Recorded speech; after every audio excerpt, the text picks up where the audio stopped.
कलावती और सुचंद ये दोनों तपस्या के लिए नैमिषारण्य में गोमती नदी में स्नान करना, जल में खड़े होकर मंत्र जपना और एकांत नैमिषारण्य वन में भगवान की विशुद्ध आराधना। भगवान प्रसन्न हुए और ब्रह्मा जी को आदेश किया, जाओ इनकी कामना की पूर्ति के लिए इनको वरदान दो। देवताओं के 12,000 वर्षों तक तप किया। ब्रह्मा जी आए और उनका श्री भगवान ने आदेश किया है, तुम्हारी जो इच्छा हो वर मांगो। पर इनके शरीर में दीमक चढ़ चुकी थी, शरीर ही नहीं रह गया था, दीमक का पिंड मात्र था दोनों के। इतना भारी तप किया सुचंद और कलावती जी ने। ब्रह्मा जी ने दिव्य कमंडल का जल डाला तो वो दिव्य तनुधारी दोनों उस दीमक से बाहर निकले। ब्रह्मा जी को प्रणाम किया। ब्रह्मा जी ने कहा, तुम्हें जो इच्छा हो सो मांगो। सुचंद जी ने कहा, मुझे अब संसार की कोई इच्छा नहीं रह गई, बस मुझे ब्रह्मबोध हो जाए, मोक्ष प्राप्त हो जाए। जो ही ये राधा की बात सुनी सुचंद की, तो साध्वी रानी कलावती जी के मन में बड़ा दुख हुआ। उन्होंने ब्रह्मा जी से कहा, पितामह मेरे अंदर इच्छा थी कि मैं सर्वश्रेष्ठ एक सुंदर कन्या प्राप्त करूं जो भगवदानंद प्रदान करने वाली हो, मुझे मोक्ष नहीं चाहिए। और मेरे पति ने मोक्ष मांगा और मैं सधर्मिणी हूं, जहां पति वहीं मेरी स्थिति, मैं मुक्त नहीं होना चाहती। यदि मेरे पति देव को आप मोक्ष देते हैं और मेरी गति मोक्ष की होती है तो मैं अभी आपको शाप दे दूंगी। आप इस बात को समझ लीजिए, और मेरा शाप कभी व्यर्थ नहीं जाता। कलावती जी ने कहा, पतिरेव ही नारियणाम दैवतम परमम स्मृतम यदि मोक्ष मसौ याति तदा में का गतिर्भवेत एवं बिना न जीवामि यदि मोक्षम प्रदास्यसि तो तुभ्यम शापम प्रदास्यामि पति विक्षेप विभला। मैं आपको शाप दूंगी अगर हमारे पति को मोक्ष पदवी दी। ब्रह्मा जी ने कहा, देवी मैं भयभीत हो चुका हूं, तुम जो चाहती हो वही मैं देने आया हूं। जैसे आपका शाप कभी विफल नहीं होता, ऐसे मेरा वरदान भी विफल नहीं होगा। इसलिए तुम अभी दिव्य लोकों के सुख भोगो और कालांतर में पृथ्वी पर श्री यमुना जी के पावन समीप में ब्रज 84 कोष बरसाने में आपके पति का जन्म होगा, जो वृषभानु कहे जाएंगे, और आप कीर्ति नाम से प्रसिद्ध होंगे, और आप जो मन में चाहे वैसे ही कन्या आपको प्राप्त होगी। तुम दोनों के यहां परिपूर्णतम भगवान सच्चिदानंद श्री कृष्ण की साक्षात हृदय स्वरूपा, आह्लाद स्वरूपा, प्रेम स्वरूपा उनकी प्रिया प्रकट होंगी, जिनका नाम श्री राधा होगा। और जब तुम राधा जी की दर्शन, सेवा, सुख, फिर तुम्हारे अंदर मोक्ष अभिलाषा भी नहीं रह जाएगी। वृषभानु जी के रूप में जब तुम जन्मोगे राधा की, तो मोक्ष अभिलाषा भी नहीं रह जाएगी। ब्रह्मा जी दिव्य अमोघ वर दे करके अंतर्ध्यान हो गए। कलावती जी ही कीर्ति दा के रूप में और सुचंद जी ही वृषभानु के रूप में। कलावती जी गर्ग संहिता के अनुसार राजा भलंद के यज्ञ कुंड में प्रकट हुई, कन्नौज में, कान्यकुंज देश कन्नौज। उस दिव्य कन्या को संपूर्ण पूर्वजन्म की बातें याद थी। इधर वृषभानुपुर में, बरसाने में सुरभानु के घर सुचंद का जन्म हुआ, जिन्हें श्री वृषभानु जी के नाम से जाना गया। इनको भी पूर्व जन्म की स्मृति थी। गोपों में सर्वश्रेष्ठ कामदेव जी के समान सुंदर वृषभानु जी, परम बुद्धिमान महामहिम श्री नंद राय जी ने बिचौलिया बन करके श्री वृषभानु जी का और कीर्ति जी का ब्याह रचाया। श्री वृषभानु जी और कीर्ति जी बरसाने में बड़े सुखपूर्वक रह रहे थे। बहुत ही दिव्य महल,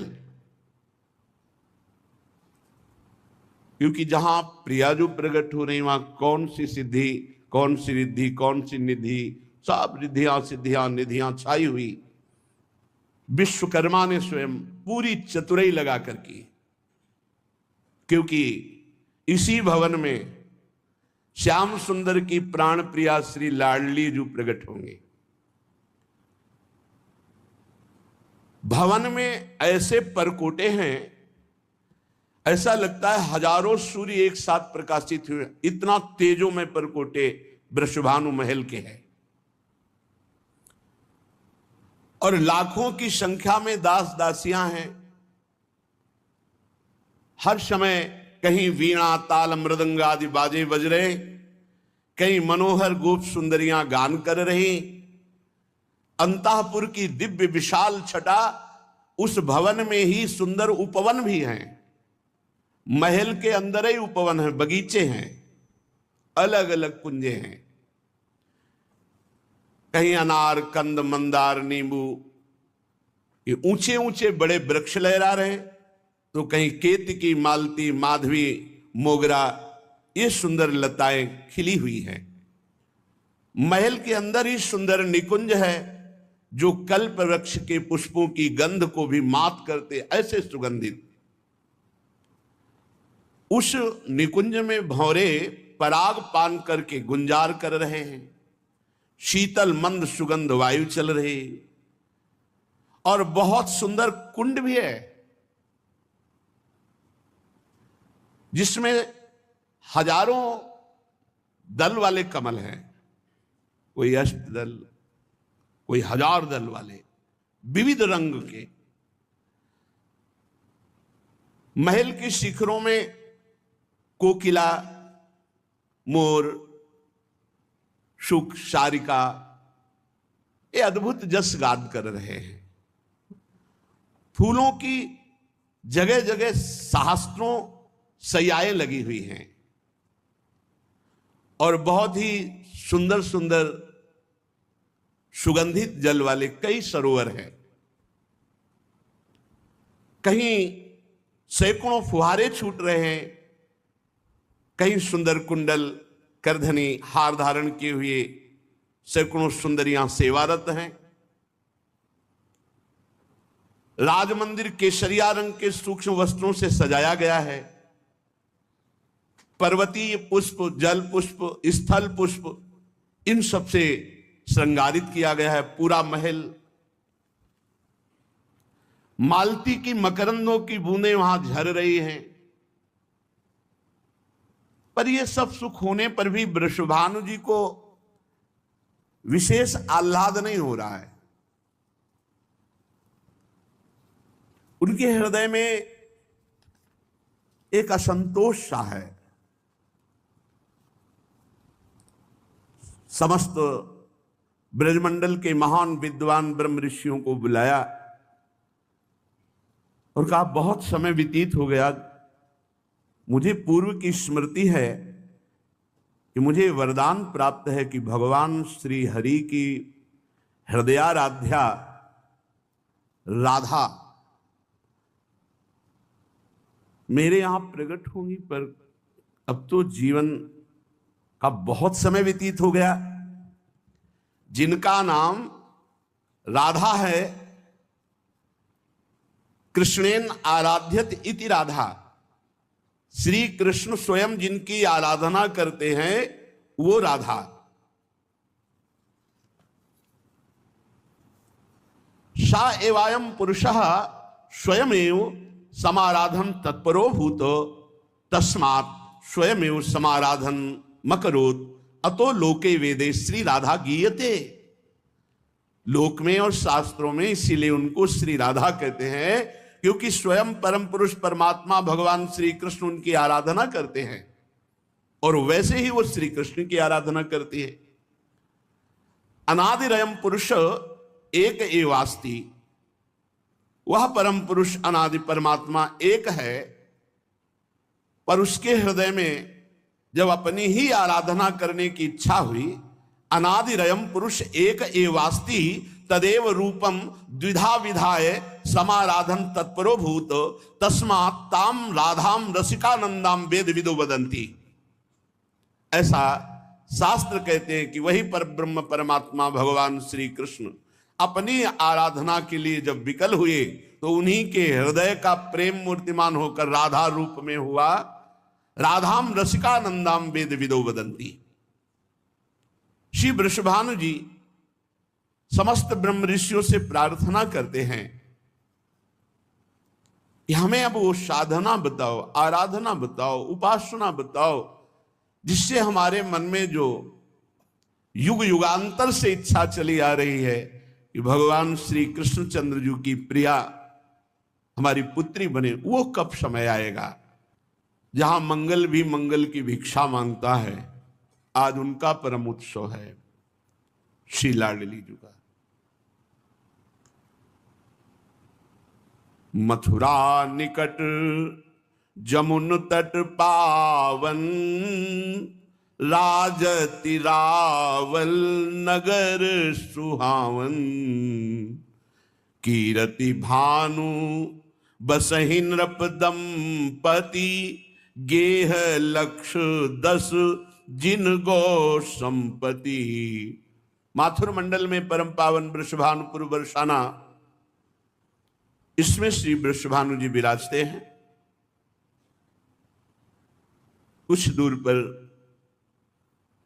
यमुना जी के पावन तट पर एक महल है जहां स्नान आदि के बाद वस्त्र परिवर्तन करना, विराजना, फिर वहां से बरसाने आना।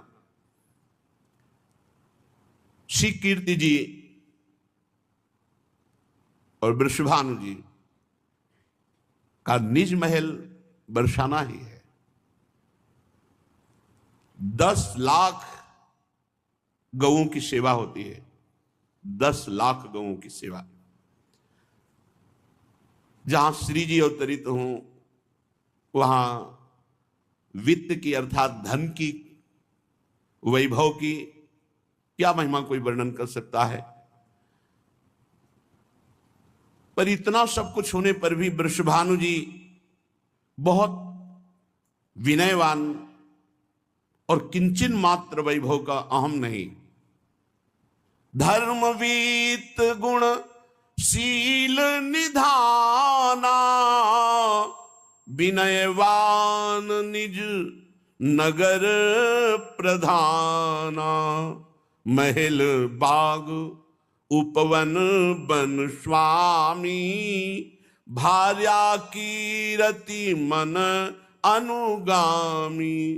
अद्भुत ईश्वर है, अद्भुत धर्म का पालन करने वाले हैं, बड़ी विनय है, बड़े शीलवान हैं, महल बन बाग उपवन सबके स्वामी हैं। और कीरति जी मन के अनुसार चलती, वृषभानु जी के मन के अनुसार चलती हैं। वित्तवान सब गोप समाजा, अस धर्मज्ञ प्रजा जस राजा। जैसा स्वभाव वृषभानु जी का, ऐसा ही स्वभाव और प्रभाव संपूर्ण प्रजा। कोई भी वहां गरीब नहीं, सबके यहां अद्भुत ईश्वर, सब विनय संपन्न। जस राजा तस प्रजा, सरल चित्त माने गो देवा, बनि गोपाल करत नित सेवा। यद्यपि शास्त्रों की संख्या में गौपालक है, फिर भी अपने हाथ से वो स्वयं गौ सेवा करते हैं। बहुत काल यही भांति बितायो, गो सेवा फल अवसर आयो। ऋषि मुनि पंडित विप्र पुजारी, तो सति सबे कीर्ति सत्कारी। बड़े बड़े ऋषि मुनि, ब्रह्म ऋषि जन, ब्राह्मण जन, भगवत पूजक जन, इन सबको रोज निमंत्रण होता है और भवन में बुलाकर सबका आदर, सबका चरण धोना, अर्घपाद्य आदि अर्पित करना, भोजन पवाना, दक्षिणा देना, ये बहुत स्वभाव है कीर्ति रानी का। ऋषियों की प्रेरणा से एक व्रत ठाना, नित्य प्रति यमुना जी जाना, स्नान करना, यमुना में खड़े होकर के भगवत मंत्र जपना और आकांक्षा करना कि श्री हरि की प्रिया का हमारे यहां प्रादुर्भाव हो। व्रत वृषभानु एक दृढ़ ठाना, नित प्रति करत जमुन स्नाना। रोज नियम, वर्षों ये नियम चला। नियम का प्रभाव बहुत बड़ा जोर का होता है। कोई नियम ले, दीर्घ काल तक करे तो सफलता निश्चित हाथ लगती है। प्यारी जू के प्रकट होने के लिए आराधना यमुना रस रानी की, यमुना जी में नियम पूर्वक स्नान करना और यमुना जी में ही खड़े होकर के भगवत मंत्र जपना। धीरे धीरे कीर्ति रानी जी को ऐसा अनुभव होने लगा कि मेरे गर्भ रहा। अब तो और प्रसन्नता हुई। जब तक जा सकती थी वृषभानु जी के साथ रोज यमुना जी जाती, जब जाने में असमर्थ हो गई तो वृषभानु जी अपने नियम की पूर्ति और बहुत प्रसन्न की। जरूर मेरे मनोभाव में जो युग युगांतर से श्री हरिजू की प्रिया प्रकट होंगी, हमें लगता है कि वही अवसर आ गया, क्योंकि पुत्र तो हो चुका था। श्री दामानंद का पुत्र पहले से ही विराजमान था। ऐसा नहीं था कि संतान, पर बहुत समय से स्मृति पूर्व युगों की भी, कि जो कलावती के रूप में, सुचंद के रूप में भावना बनी थी कि भगवान सच्चिदानंद प्रभु की प्रिया हमारे यहां जन्म ले, उनके लिए अनुष्ठान था। भाद्रपद की शुक्ला अष्टमी, भादव का महीना, शुक्ल पक्ष अष्टमी तिथि और दिन सोमवार, समय प्रातःकालीन वेला। शास्त्रों में जब मध्याह्न वेला का आता है तो हमारे रसिक जन इससे स्वीकार नहीं करते, क्योंकि ऐसा सुकुमार तत्व मध्याह्न में तपती हुई धूप में नहीं, प्रातःकालीन वेला पे वो प्रसंग भी है। भाद्र शुक्ल अष्टमी प्रभाता, लख्यो प्रवाह जात जल जाता। भादव का महीना, शुक्ल पक्ष अष्टमी। अचानक मंत्र जप कर रहे थे, स्नान की हुई यमुना जी में, के देखा एक बड़ा अद्भुत तेजो में कमल, एक अद्भुत आकर्षण, खिंचे हुए से बाबा उस कमल के पास पहुंचे वृषभानु जी।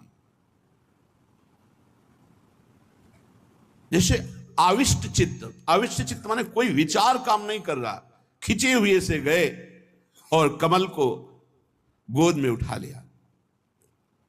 एक अद्भुत तेज मात्र दिखाई दे, कुछ अभी नहीं दिखाई दे, कमल और तेज। तो प्रविश धार गही कंज प्रसूना, लौटे भानु मोद ही दूना। अभी तक तो आनंद था, भावना थी कि जो हमारे युग युगांतर से भावना थी कि ऐसी प्रियाजू का जन्म होगा। आज ऐसा लग रहा है मानो मुझे प्रियाजू मिल गई, अपार आनंद। आविष्ट चित्त है, कोई विचार काम नहीं कर रहा। उस कमल को गोद में लिए हुए और इधर महल में वयोवृद्धा गोपिकाएं कीर्ति रानी जी को घेरे हुए हैं। पूरे नगर में सूचना है कि प्रसव पीड़ा हो रही है, संतान प्रकट होने वाली है, अद्भुत ज्योतिर्मय प्रसूति का ग्रह हो रहा है पहले से ही तेजों में। कीर्तिदा रानी को ऐसा महसूस हो रहा है कि बस अभी संतान प्रकट होने वाली है।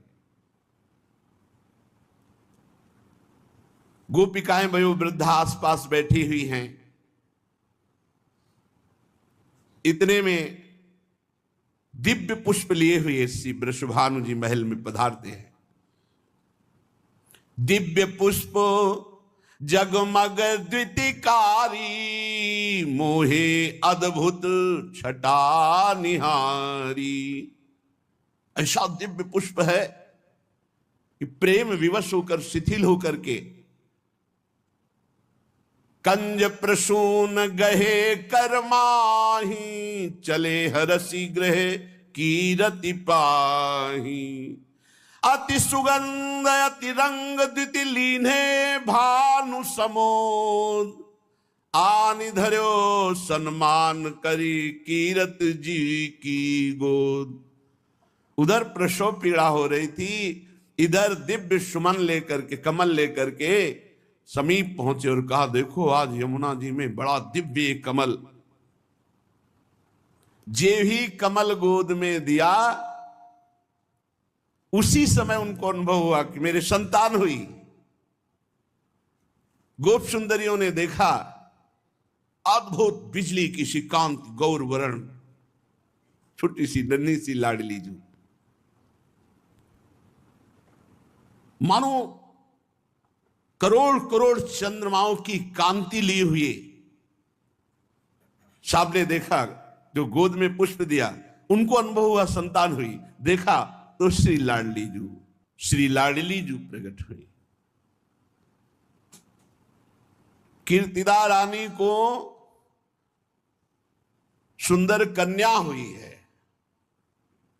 पूरे महल में, बरसाने में एक क्षण में सूचना पहुंच गई।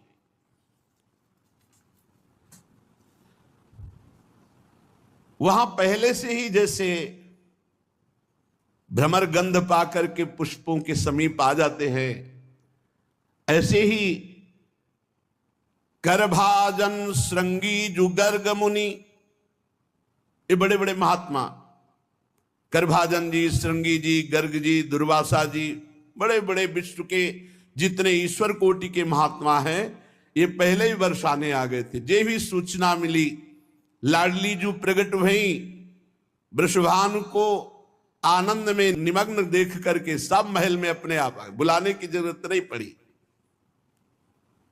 आकर के भय अचरज ग्रह देखी, परस्पर कहत सबन प्रतिबोधरी। कर भाजन श्रृंगी जु गर्ग मुनि, लगन नछत बल शोधरी। बहुत आनंद में आनंद, सब ऋषि पधारे, लगन विचार है, कह रहे हैं बड़ा आश्चर्य है इसके ग्रह नक्षत्र देखकर। शुद्धि भादों शुभ मास अष्टमी, अनुराधा के सोधरी। प्रीति जाग बल बालो, करने लगन धनुष बर बोधरी। बालिका का नाम होगा राधा। विद्युत लहरी सी अंग आभा होने के कारण ये गौरांगी राधा नाम से जगत में विख्यात होगी।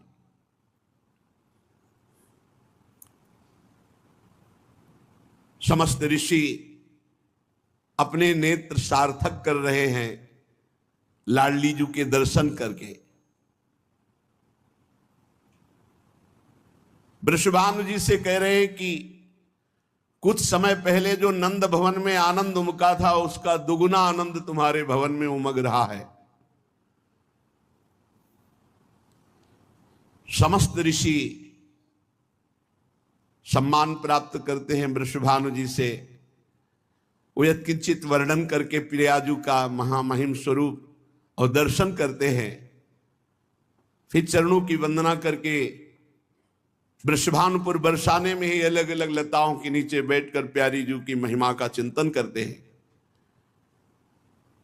इधर वीणा की झनकार पर हरि गुणगान करते हुए देवर्षि नारद जी जब से ब्रजेश्वर नंद के यहां नंदनंदन श्री कृष्ण का प्रादुर्भाव देखा, तब से वो खोज रहे थे पूरे ब्रज में कि इनकी प्रियाजू का कहां अवतार हुआ।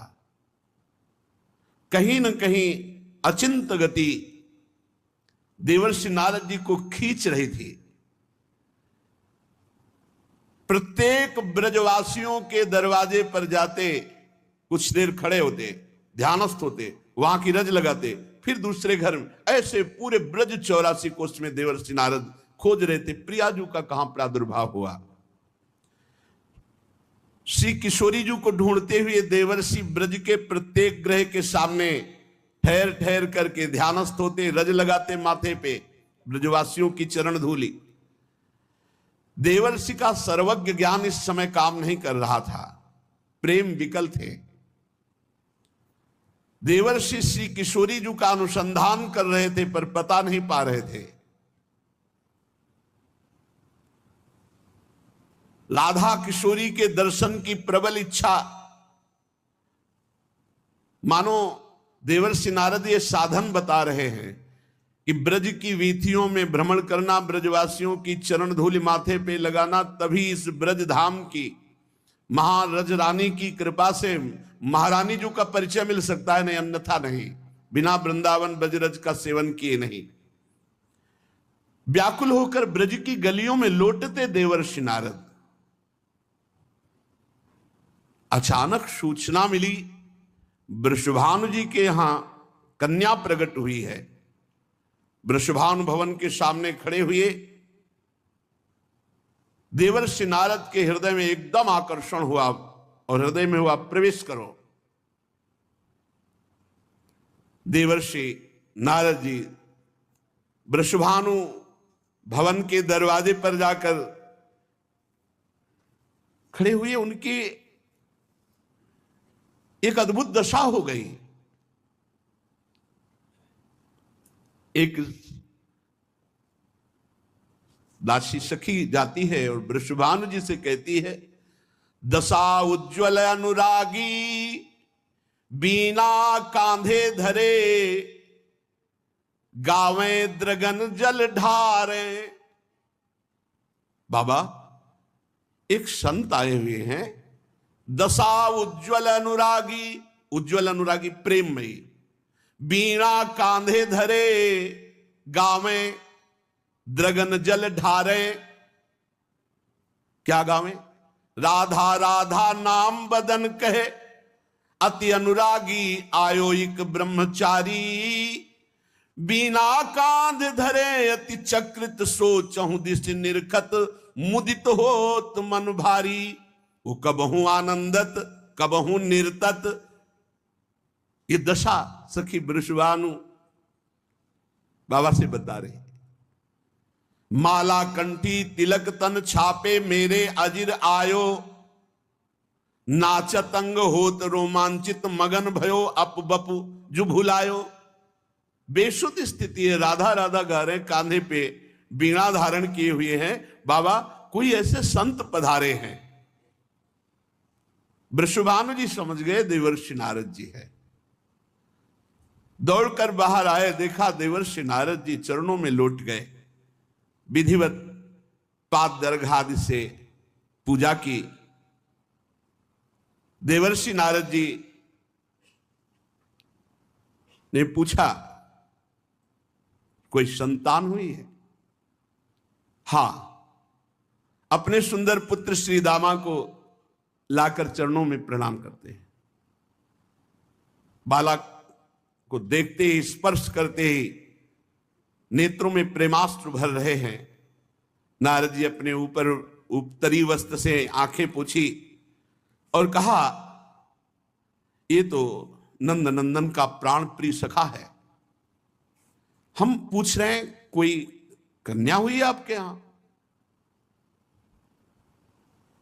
देवर्षि नारद जी, आभास तो मुझे यही हुआ है, ये हरिप्रिया का यही अवतार हुआ है, रासेश्वरी श्री राधा यही प्रकट हुई, पर ये तो बालक को लाए। वृषभानु जी ने कहा, हाँ भगवान, वो तो अभी अभी प्रकट हुई है, इसलिए नजदीक नहीं लाए, आपको वहां चलना पड़ेगा।